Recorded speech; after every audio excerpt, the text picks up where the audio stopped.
Hello, I know it's been a long time since my last model showcase video. A lot's happened in my life since the last video was posted. I quit my job, picked up a new job elsewhere, purchased a house for the first time, and my modeling, unfortunately, has had to take a bit of a step back as all of those expenses and little things have been occupying a lot of my spare time. That's not to say I haven't been working on things when I have the opportunity to, but for the most part, this is pretty much on the back burner for the time being. So I thought I'd start a new sort of review of some older models that I have in my fleet, and I thought I'd start with NY&W number 12. This is actually the oldest locomotive in my fleet. This dates back all the way to, gosh, maybe middle or even high school was when I first built this thing. It's had a lot of work done on it over the course of the last few years to sort of bring it up to my modern standards and sensibilities, I guess. That being said, it's still very much the original locomotive, and I'll go over all the individual things as I go through it and explain the history of this locomotive, because it's kind of a unique piece. It first started its life as a 282 Mikado. Then at some point, I decided that wasn't going to work anymore, so I turned it into a 262 Prairie. After a while under the Prairie guys, I widened the tender, added sound and DCC, and then it sat incomplete for a good long while because the DCC never really quite took the way that I wanted it to in its original form with the Prairie mechanism. And I'll explain a little more as we go through the model itself. But as it finally evolved into its final form, as you see it today, I once again was turned back into a 282 Mikado and using a finer mechanism than either of the previous two mechanisms. So I guess now I'll go into the details and what I did to build this back in the day. And then I'll talk about the water tank car behind it, as that is also one of the oldest projects that I have on my shelf as well. So number 12 began its life as a combination of things. It's a bit of a Frankenstein if you think about it. The boiler assembly was originally a IHC Reno locomotive, so that's where the smoke box came from. The cab came from an MDC 280 kit, and the mechanism came from an old Rivarossi 282 N-scale locomotive. I think it was a USRA Mikado, and it was garbage. Within minutes, the original can motor had disintegrated out from under me, and I had to remotor it. And I remotored it with, I believe it was an A-line motor. The motor ran great, but it never quite worked right with the original mechanism. I could never figure out how to mount it properly. So for the longest time, it was a non-runner in that form. And I enjoyed the original build, having put all the detail work into it And in fact, I even formed the boiler myself because the original wagon top boiler would have been too far gone in the backdating it. And I wanted it to be a fairly modern steam locomotive. So I ended up cutting a portion of the smaller boiler section in half and used that to form the plastic all the way around the rest of the boiler, sanded it within an inch of its life, and that became the overall boiler shape. And it seemed to work out pretty well. There's some minor things that I would totally redo if I were to rebuild this locomotive. But as time wore on, it needed some updating, and part of that came from the tender. Originally, the tender was an old TT tender kit that was part of a 210-2 TT kit, and I had never seen TT before that. I had no intention of ever building it as a TT locomotive, so I just salvaged parts off of it. And the first thing that I salvaged was the tender, because I thought the tender was a good size for HOn30, and it was, but it was also a little bit on the narrow side. So the tender became the first big thing to get changed. I decided I wanted, of course, to go DCC in sound, and the tender being too narrow and also being made out of a block of wood with white metal sidings glued to it made it really difficult to adjust, to make it so that it would actually accommodate any kind of sound system in it. So I ended up taking everything off of it. The only bits of the original TT tender that are on this are the sides. Those side castings worked out really, really well. So, and they gave it the shape and dimension that I wanted. And I widened it ever so slightly using plastic as the infill. And that left me with a big, huge gap inside of the tender to put any kind of DCC sound system mechanism in there, sound system in there. And unfortunately, in those days, it was a Tsunami 1, so they were a little bit on the chunky side, and not very loud with the output. There's not a big, huge speaker in there, and unfortunately, as I finished it, I basically permanently sealed it in there. So the only way to really go in and swap out the electronics for something a little more modern would be to basically tear the entire thing apart. But at the same time, there's nothing wrong with it. It works fine. It sounds fine. Are there better things on the market now? Yes, absolutely. And would I replace it if I had the opportunity? Maybe. I mean, if this thing blew out, yeah, I'd probably spend the time and the money to go in and replace it. But as it sits, it hasn't bothered me all that much currently. And at the time, it was the state of the art. The tender probably saw the most dramatic change over the course of the last few years. It sat kind of dormant for a very long time because, as I said before, the A-line motor never really took to the original mechanism. So I got this harebrained idea to use an old Roco 062 mechanism with those big old chunky box motors, open frame box motors that sound terrible and smell terrible too if you've ever run one of those.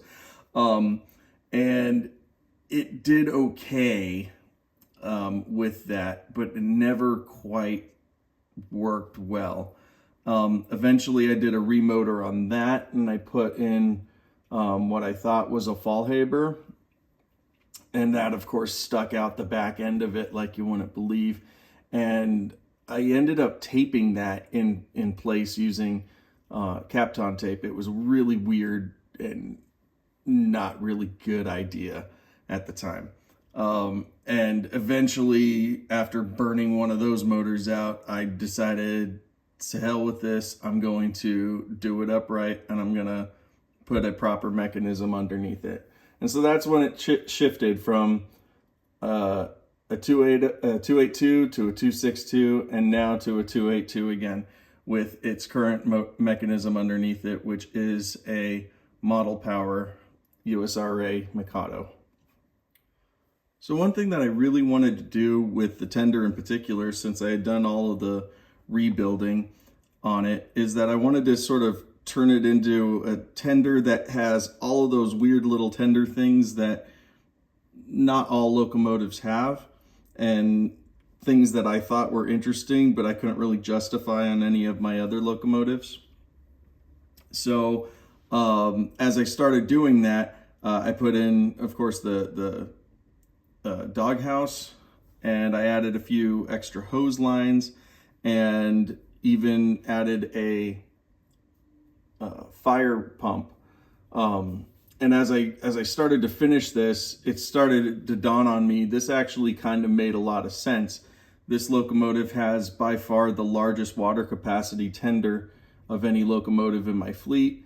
It's a fairly decent sized locomotive. It's about the same size as the number 18, but the boiler is a little bit on the smaller side. So as I was thinking about it, this is kind of a big workhorse locomotive, but it also could be the locomotive that gets used for the fire trains. As I was thinking about it, I couldn't I had no real prototypical example of a fire train being used anywhere in the Yosemite Valley or High Sierras, but it made sense for one to exist, at least in my mind. So I thought it was a good idea to maybe create a locomotive that could be used as a fire train just in case. And so the tender got the complete overhaul and the complete justification for that overhaul. And that sort of leads me to the water car. So water car 18 is actually the first piece of rolling stock I ever attempted to build for HOn30 that wasn't a kit. This entire vehicle was built completely from scratch except for the water tank. That is an N-scale water tank from Bachmann with almost no adjustments to it. All I did was I pulled the handrails off of it and swapped out the hatch on the top. But other than that, it is a stock N-scale water tank. But I used that water tank to build the dimensions of the skeleton log car that fit underneath it. Now, in retrospect, there are a lot of things that I would do differently on this. I probably would not have used plastic as my go-to medium for it because it is incredibly light. And the first time that I built it, the chair rails on the side of it broke off because they were made out of plastic and kind of flimsy and could not take a beating. So within about a few years ago, just before I moved, I ended up making the new rails on the side of it out of brass and soldered them all together, so they're not going anywhere and they're not going to break off anytime soon. But that also added a little bit of extra weight to it. Now this car in particular, if you'll forgive my fingers here, was intended to be, the tank itself was intended to be removable because I didn't know if I wanted to have this actually double as a log car or a tank car or whatever the mood took me. So I made it so that the tank was removable, and it's held in place with, if the camera will focus, yeah, it's held in place with a couple of pins on the bottom of those. And that's all that there is to it. I did eventually add these pipes a few years later, and that'll make a little bit more sense when I show you how they look together. But those pipes are basically to connect a hose from the auxiliary water tank to the tender of the locomotive where the steam pump is. But as you can see, it has, pardon me, it has a complete underbody detail. Again, I really didn't know what I was doing at the time, and I thought that this looked pretty cool, especially with the log car being pretty open-ended and everything's kind of exposed. I thought it was a good idea to actually go the extra distance and do all of that. Added all of the wood grain texture and really tried to make it look as good as the standard or the narrow gauge log cars that I have in G scale, or had in G scale. I've since sold them off.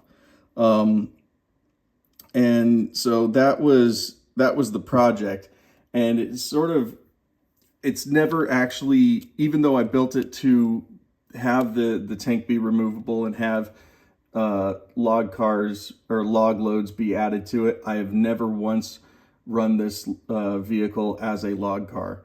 I ended up buying a whole bunch of log cars, logging disconnects actually, and that's what I've been going with ever since. So this has never run as a log car in its entire life on my railroad. So the idea was on the back of the tender, you'll see a spout and a hose that's wrapped around the water hatch. So the idea was to hook that hose up to the spout at the bottom of the tender and then hook that onto the opposite end on the water car. So that provides fire crews with just a little bit more water reservoir to fight the fires as they go through it. And I put an extra receptacle on the opposite end of the tank car, just in case I decided to get crazy and build more of these things, which I haven't done yet, and I'm not entirely sure I'm going to. I do intend to eventually make a few more maintenance of way vehicles that could fit into a series of coaching stock that could be pulled behind a fire train. But for the time being, this is where it sits, and I think it works pretty good as a cohesive unit. And it also provides a little bit of extra added interest in an otherwise pretty plain Jane locomotive. So, all things considered, even though these are both incredibly old, they still hold a place in my heart and in my fleet. And hopefully they'll be around for years to come. So instead of doing a typical run-by video, because I have no place to run things at the moment, I thought I'd do a quick state of the layout video to end this. And as you can see, the layout is currently in pieces. My intent, as always, was never to build the layout in any of the bedrooms in the house. I am a firm believer that bedrooms should be for beds. And, of course, putting trains in there makes it a train room, but I don't have a lot of space and I want to maximize the amount of room that I have in the house. So where this is going to be heading is in the next year or so, I'm planning on building a 10 by 12 shed in my backyard, which is the largest shed that I can build without a permit, and doing a lot of insulation and ductless air conditioning, because it does get very, very hot in the Inland Empire in the summer. So my intention is to, as soon as I've built that and as soon as I've gotten all of the basics sorted out in that building, then I'm going to start permanently or semi-permanently building the layout in there. So this will eventually become the top deck of a double-decker. I'm not a big fan of operations. I kind of just like cohesive scenes and places for my trains to go. So this will be one terminus of a 20-mile or so long line.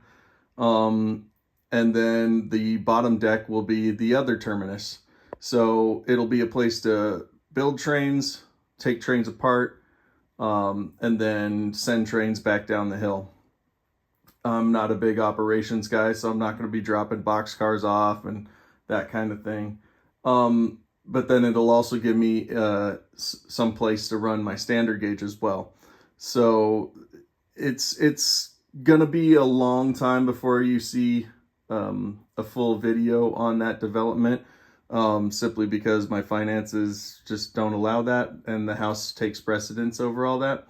But I might be back up in here since everything's already taken apart and show you how I built these things and my thought process in their construction, just to at least give you an idea, because as I've said, I've been meaning to do a layout video for a long time, and this is not necessarily the ideal time to do that.